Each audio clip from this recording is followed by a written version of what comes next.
Welcome to Cybersecurity Where You Are, the Center for Internet Security's podcast. I'm Sean Atkinson, CISO at CIS. And I'm Tony Sager, Senior Vice President and Chief Evangelist at CIS. Cybersecurity affects us all, whether we're online at home, managing a company, supporting clients, or running a state or local government. So join us on Wednesdays as we discuss trends and threats, explore security best practices, and interview experts in the industry. Together, we'll clarify these issues, creating confidence in the connected world. Hello and welcome to the show Cybersecurity Where You Are. I'm Sean Atkinson, CISO here at the Center for Internet Security, joined by lead cyber threat intelligence analyst, Mr. Casey Cannon. Casey, how are you, sir? I'm great. Thanks for having me, Sean. Really excited to discuss this today. Oh, 100%. Me too. This is awesome. We have a treat today. So we're delving into a day in the life of a CTI analyst, and no better than to have Casey walk us through that. So today we're going to go through, what got Casey interested in CTI and how does he start his day? How many takedowns does he do in the morning? And then what does he resolve in the afternoon? What sources is he using in order to do this type of work? And, defining risk is going to be important here when we're looking at prioritization of threats is very important. And then also how you're contributing that to our membership as well in this very valuable service. And then we'll also dive into some areas of now, how do I work with both SOC analysts and incident responders and really the community at large as well. So with that, Casey, I'm going to jump into our first question is, what first got you interested in cyber threat intelligence? Yeah, so I come from a law enforcement family. I've always been interested in security. There are a lot of different avenues, and I think probably more today than there ever have been to get involved in security. Always very service-oriented. So I did a master's in the UK that was security intelligence focused. I knew I wanted to work in some capacity in the security space, and cyber just seemed like a natural fit because, everything is technology integrated, network integrated now. So cyber plays such a major role, whether it's homeland security, whether it's more enterprise security oriented. I knew there was a real avenue there, and I got a great internship before I came here that was really focused on the nuts and bolts of how to be an intelligence analyst. So I think that really teed me up nicely to set up and come to this team and take on really, while I had previously worked as an intelligence analyst, not at the level we are here, that's really focused assessment-based analysis. So that really brought me in, and this was just such a great opportunity to help state, local, territorial, and tribal government entities, provide them support services that many of them do need. No, that's wonderful. That's fantastic. And I love, one of the things I see again, in a lot of the cyber threat intelligence team is all this thought about service, paying it back, trying to build protection, trying to build capability, and then obviously using your training and analytical mind, as it were, to figure out these interesting puzzles and really contribute in a significant way. Because I think, when I think about in this space, Casey, when we're thinking about cyber threat intelligence, the velocity of change and reaction, looking at technique is so, a part necessarily of your day. So as we build into your day, so we've started, we've got the background, your motivation and your contribution, which we thank you for in a huge way, just amazing work that you're doing. How do you start your day? What's the first thing that you do? Is it, I'll do a couple takedowns and then I'll have my first coffee. What does your start of your day look like? Yeah, I usually find that, I need a second cup of coffee after the fifth or sixth takedown personally, but no, in all seriousness, I do appreciate the kind words. And I think many among my team are very service oriented. I think to be an intelligence analyst, you really have to be, whatever term you use, client, customer, member, focused, because ultimately the work we do is meant to provide value to them. We could write a report that looks great to us, and if it doesn't provide value to them, then it's not useful. So an average day for me, I like to kind of get my feet under me. I want to know, are there any fires that need to be put out? Is there any major event? And unfortunately, there are days when that is true. And unfortunately, but fortunately, because those are the days where you can make a really big impact. But you're first looking at that. what types of reports are coming in? Is there anything that's impacting membership? Is there a big news story that might have an impact on the SLTT community that we need to focus on? So I usually try and start there. That way, whatever I'm moving towards, at least I know I've checked the requisite boxes. There's nothing critical that I need to attend to. We have a very fluid dialogue across our team, so sometimes we are touching base back and forth. Maybe I saw an article and I was like, this is interesting. Is this a software that might be running amongst our members? Is this a group that we've seen before? Those types of things. And I think once you're there, then you can, focus and prioritize accordingly. Yeah, so that's probably how I would start most days. Wonderful. Yeah, no, that's it's a good day. In some cases, that aligns to kind of my day. What are the fires, right? Some things we have to put out. What was either identified overnight, or are there things coming through in terms of alert, incident, things of that nature that we'll need to deal with. And again, I think you're setting your priorities for the day. Necessarily. I always try this, Casey, and it just between me, you, and the audience necessarily. I have a list of things I want to accomplish in that day. But when I first start in the morning, well, that list goes out the window, and then it gets reprioritized, right? Because it's what is the the latest report? What are we seeing in terms of either the telemetry of our internal networks or the telemetry of others, in order to then now we've got necessarily a reaction in terms of, is this identified? Is this something we need to communicate? And we'll hit on the communication piece, because what you mentioned with the report generation from your team and the way you build those reports is a very interesting process. But we'll get there, I promise, Casey. Now, Casey, one of the other things that I tend to fall into is I can get information overload. And then I'm starting to look for the quality in terms of the latest threat intelligence reports, adversarial activity, the latest breaches, those types of things. How do you keep up with that velocity in there? And then we'll move into, some of the sources that you'll use in order to keep yourself on the cutting edge necessarily. Yeah, I think you're right. I mean, there's no way to dismiss the level of complexity, what we see in the threat environment, and also just the world. New technologies emerging. Not everything is directly or immediately tied to the threat environment. I personally think when you're dealing with complexity, I like to ask, how can I make this situation simple? And I think for us, it's bedrock principles really help drive us, help us prioritize. So it starts with our mission, vision, and values, understanding who we are as a team, what our goals are, who we're here to serve. With that established, certainly that's oriented towards the SLTT community. Then we have things like key intelligence questions, priority intelligence requirements. Once those are established, now we have a little bit of a compass that helps drive us towards, where our focus is and what we're looking out for. So, in short, the answer is not always obvious. Just because we have principles in place, I may see a new report and I may need to reach out to a few people. I may need to take a look at some data, reach out to the SOC or our CIRT team, find out, is there a prospective member impact that I need to be worried about? So the answer is, it's not always obvious. You have to have that dialed. Some of it is you build an intuition. The more you do this, the more you understand these are the things that members tend to care about, or these are the things we're likely to get emails or contact about. But I'd say that really helps drive us towards. And then the second thing that we'll do, beyond just kind of having our team building blocks in place, is understanding a very simple matrix. It's opportunity, capability, and intent. So the question is, does a threat actor, does this particular threat, do they have the capability to do something? Do they intend to do it? And is there an opportunity?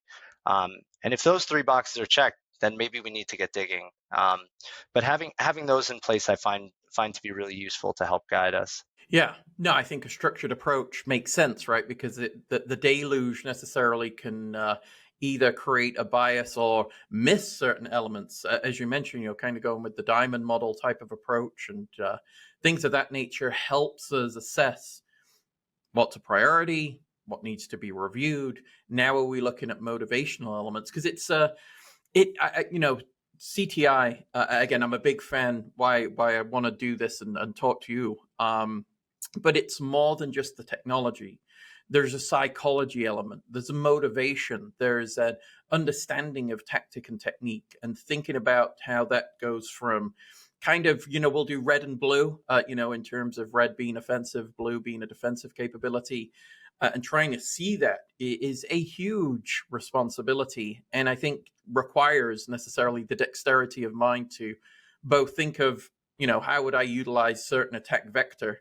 How am I seeing those being used? And then ultimately, how can I contribute to a defensive capability that we need to start alerting individuals necessarily within our own organization and those outside? So I think there's you get to kind of play in both worlds. I think, kind of be purple teaming necessarily, or at least purple awareness in bringing that to light. And with that awareness, Casey, what are some of the sources of intelligence that you use? Is this all about we're just in the the dark or the deep web necessarily all the time? We're using open source. We're looking at other reports that we receive, threat feeds.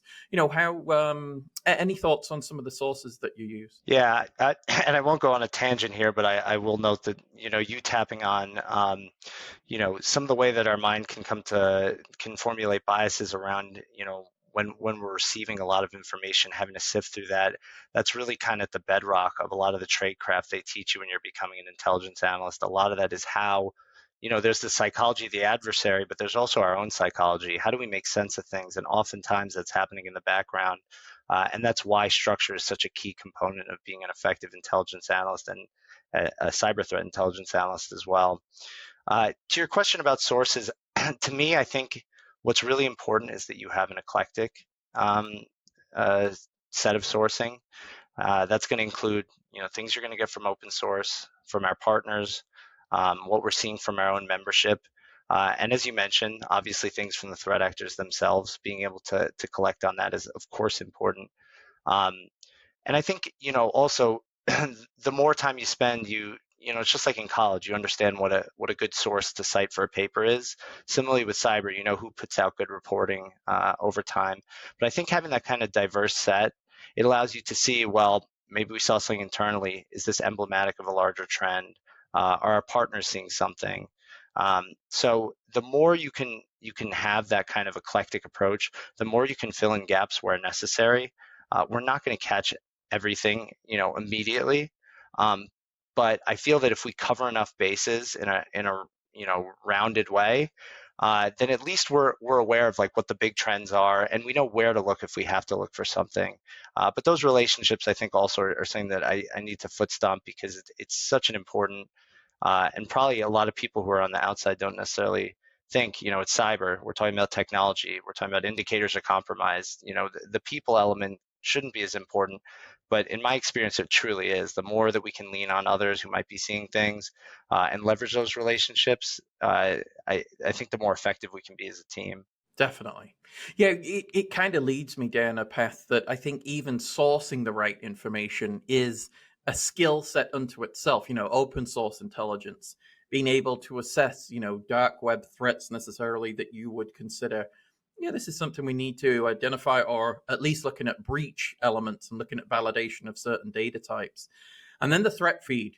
When I'm thinking about certain threat feeds I'm reviewing, or those I'm listening to necessarily, and that's through social media, through, the website publication, things of that nature, is I have certain people that have, I'll say it this way, Casey, it's going to be, something we can discuss, but like certain flavors, if I'm thinking about Mac necessarily, yep, I've got the people that I trust who are looking at that. Windows, yep, I've got some thoughts in that space, and tactics and techniques and identifying capability, signature development, and things of that nature. So you're kind of categorizing necessarily the people you're listening to.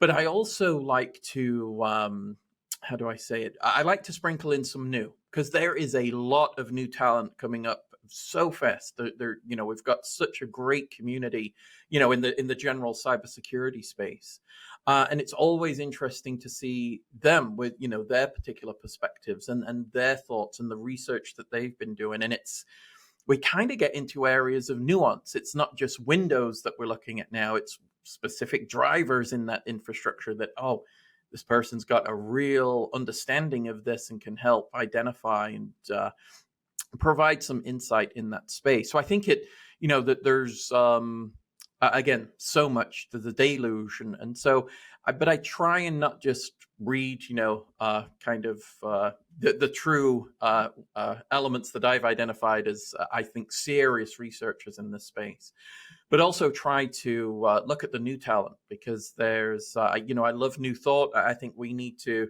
kind of ingest that to ourselves so that we're not necessarily biased and thinking differently. And truly, to your point, when you see personnel that have the right training, the right ambition, motivation, and the right information to do something with that, I mean, a lot of people become, truly talented and trusted within our community. And I think that's so good. And I also see that reflected with the work that your team does as well, as become, that trusted partner necessarily to our membership that allows us to, one, we've built the trust here, this is what we're using, we're investing in what we're able to do and able to communicate effectively. I told you I'd come back to communication, is, really those elements really create that strength. And so, when we're working with membership, it's often hard, and even for ourselves, to filter out that noise necessarily. And that can come both from that, looking for the threat information, but also necessarily from our own underlying systems, and how we're identifying those real threats. So when you think about it in that vein, how do you filter out necessarily the noise of, this is maybe media hype, and it's not necessarily something I'm going to consume as part of what I'm doing with your day to day, to really get down to that thread that you're going to pull on, that this is identifying a real threat, or this is something I want to investigate in order to identify whether or not it is a real threat. How do you manage that?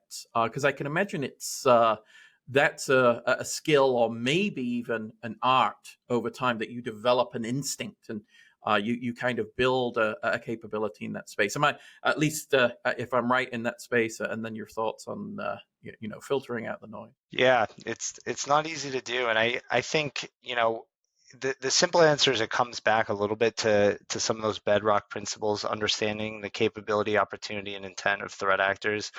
But the longer answer is that it can be case dependent. Sometimes we'll hear about a report, and we need to reach out to a few people. Sometimes it's obvious. There are things where it's just, there are certain ransomware incidents, for instance. If we see that direct connection, that's obvious to us that this is something we need to look into. Do we have direct insight into it where we can actually independently verify? When that's the case, it's fantastic. It's not always going to be the case. I think it's something we're improving at from a skill set standpoint, like within our team. But yeah, it can be a challenge. Another situation where it's important to rely on our partnerships, but some of those partnerships are internal too. We have a SOC, we have a CIRT team. What are they seeing? Are they observing anything that's related? So once we identify that something's relevant, then the priority becomes, okay, how big of an impact is it? We see a span of cyber attacks, and they're happening every day. I wouldn't refer to any cyber attack as something that's inconsequential or it's not important, but there are others that we would prioritize over others because of the prospective impact. Whether we see some type of tactic that's likely to impact membership, we're seeing it scale from public reporting, or we're also seeing it in our internal reporting. We recognize where many of our members are running a similar client. We've seen victims, for instance, that touch on our member set. Those are all things that help us prioritize, but I also think it's important to be forward-looking. Just because you're not seeing something in your data set yet doesn't mean it's not around the corner. And I think that's really when you have to put your intelligence analyst hat on at times. It's not just the CTI technical side. Sometimes it is, we got to use our imagination a little bit, or we need to hop in and do some structured techniques, or maybe we need to hop on a call and talk through something. But that level of care and dedication to these topics is really essential. It is a team sport, and we do have to work through when these things emerge. Sometimes it's very easy and we can quickly kind of dismiss, this isn't something I'm principally worried about for membership, or this is more impacting a vendor, for instance, and the vendor is going to put out the primary communications. These are all types of things that we're going to balance internally. But it's not always an easy answer, that's for sure. Yeah, no doubt, no doubt. And again, I think as you build that instinct over time, because one of the things I could see myself doing in such a role is kind of going down rabbit holes and then coming back up, and that was, well, it may not have been a waste of time. I learned something potentially, but I'll know not to do that again. And then, I'll find the next rabbit hole, and kind of, I'd be trial and error in a lot of cases until, oh, now I get, kind of this flow, or this an ability to assess the intelligence, ultimately in some cases data, which you then transfer into intelligence, right? And then we'll distribute. And I think that takes a lot of sifting. And and I think, and again, I touched on the communication piece, but this is one where I think it's very, very important, is when necessarily you're building a report, a product, a notification. I think the communication element obviously has to have where you're identifying, you need to pay attention to this now.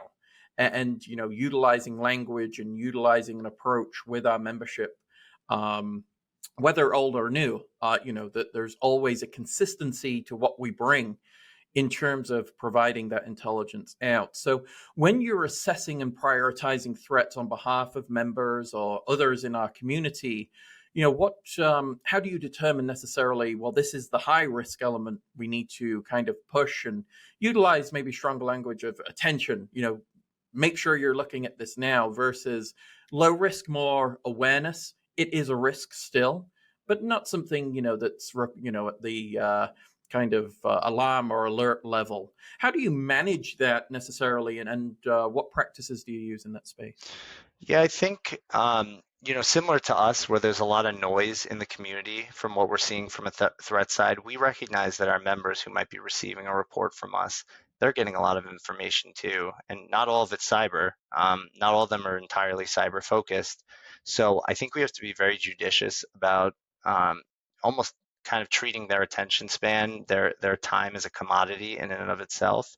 And that helps us be very discerning about when we're pushing things out. So we try to not send out a report that's not about something timely, actionable, and relevant to what's happening in their environment. So that's where we're starting from. That's our starting point. There are certain times where something will go out as an alert and it's same day, it's a few hours turnaround. That's usually something where something's urgent, it's ongoing. There's some type of incident. It may be impacting only a specific sector, and then maybe we want to tailor that report to that specific sector. So we do have that delivery mechanism in place. Those do happen occasionally. It's usually when we're seeing kind of some type of widespread impact, and we know there's an SLTT nexus to it. We might send out a report like that. But some of our other reports that are maybe a little more analytic focused, they might be making broader assessments, either forward thinking, anticipatory about where the future of this is going. It could be a little more diagnostic, more focused on kind of the nature of the activity that we're seeing. So even those reports, we certainly don't want to push it past the time where it's still relevant. It needs to fit into that tight window where it can come around. And there is still something, as analysts, we talk about often the what and the so what, and then ideally also the now what. So there's something going on that you need to know about. So what? That's the what. The so what is, why does this matter to you? And then the now what is, given this information, what can and should you do about it? So we try to keep that all in mind in balancing that timely, relevant, and actionable aspect.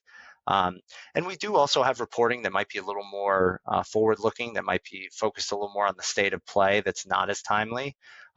But what I think we've done well is building specific vehicles and report types that make it very clear that what's coming out to you is maybe more of a long-term outlook. This is something we've seen from a trend analysis standpoint versus this is kind of a drop in everything. This is something you need to attend to right now. Yeah, no, that's good. And I think that tactic is so effective because it's necessarily, I'll just take my own inbox, littered with things, right? And the way we communicate, it's oh, I need to pay attention to this, because it's not just something we say, oh, we're just checking in, how you do. No, this is actionable. This is something we need to understand. And also the formatting necessarily is structured in such a way that it takes me a few seconds to grasp what we're talking about, and necessarily then the severity and again, communication being so important in that space, because like you say, commodity, the time is, time is money, and necessarily we want to communicate the value quickly enough that they understand necessarily this intelligence needs to be transformed into action on your side, one, either as a preventative strategy, or two, as a detective mechanism, so that you can necessarily mitigate this risk as quickly as possible. Because time is money, but time is also an element in cybersecurity, because dwell time necessarily of an adversary in an underlying infrastructure can have seconds or consequences necessarily in that space. Excellent. And you'd also mentioned, Casey, working with other teams, right? So you're working with our SOC, incident responders, multiple other teams in the organization. How do you necessarily communicate in terms of, one, being a subject matter expert in areas, obviously, that are pertinent to their workday necessarily, but then also getting information from them, like you said, they may be seeing something that we want to pay attention to, or they may alert and say, hey, can you do some analysis in the space on our behalf? Because we're starting to see, either members identify, or even the analysts themselves doing that type of data analytical work in terms of what we're seeing in our infrastructure. So how does that work? Is that just a common occurrence? Is that, every day we're just communicating? Or is it more as and when certain elements are needed? Yeah, I would say that it's something that we've definitely improved on over time. I think it needs to be fluid. So that means we have to really understand what are the job requirements for a SOC analyst. What are the operating requirements for a CIRT analyst? So when we can understand that, to me, an operations department works at its best when there's that really kind of synced up, integrate effort across those teams. And that can be a force multiplier, in my opinion, when for us, to me, what I would call a golden report is we're taking data from a CIRT case. Obviously, we don't want a member to be a victim of a cyber incident, but in terms of being able to demystify an issue and provide valuable insights, having that is critical. Similar to the SOC, understanding what they're observing from their side, the more we can integrate that as a CTI analyst, the better. Now, from an operational standpoint, again, having that fluid line of communication, hey, this might be valuable to you. For instance, if we were, scouring some of our sourcing and found a decryptor available, that might be something we would want to share with our incident response team. Similarly, if there's an ongoing incident impacting, someone in the SLTT community, and we observe it through one of our collections, that's something we want to get over to the SOC. But, again, you talk about this, the importance and the commodity of time and attention is, I don't want to just throw something to a SOC analyst without having vetted it first, because that's not a good use of their time. That's not good for my own credibility. So actually going through that extra work to pour through and understand, well, if I hand it to them, what are they going to do with it? What do they need? And what will make this the most helpful for them? So I think the more we can understand and integrate with what they're doing, the more effective we can be bidirectionally. We can pass things to the SOC and vice versa, because they understand what we're looking for. We understand there's an impact to membership and there's something we see. We're going to vet, verify, validate all that information before we pass along to the best of our ability. You can't always gain certainty with things you find in illicit marketplaces, but I think that's really a key component, and it's also why it's important for us to meet, whether it's informally in a social setting or more formally on regular meetings, to understand, what are they seeing? What are our focuses? Like, we do have our key intel questions throughout the year, but is there something we're prioritizing right now? The more we can make that known to other teams, that means when they come across something, they see an alert or they receive a notification about something, they'll go, oh, Casey CTI, he might want to know a little more about this. Absolutely. No, and hey, again, the team dynamic is huge because there is such a camaraderie between necessarily the groups, and in a lot of cases, it's kind of just a single org entity, right? In terms of just identify, we've got the detection capability, we've got the intelligence piece, we've got the response piece. If there's an eventuality of a certain flavor of attack or whatever it happens to be, and all coming together. And it's really great to see because there is such again,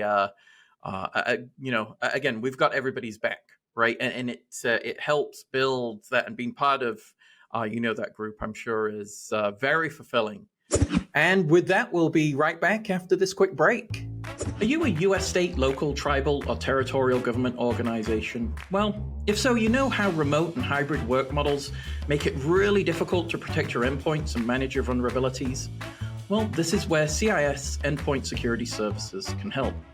Now available exclusively to US SLTTs like yours, CIS ESS deploys directly on endpoint devices to help you identify, detect, respond to, and remediate endpoint security incidents and alerts.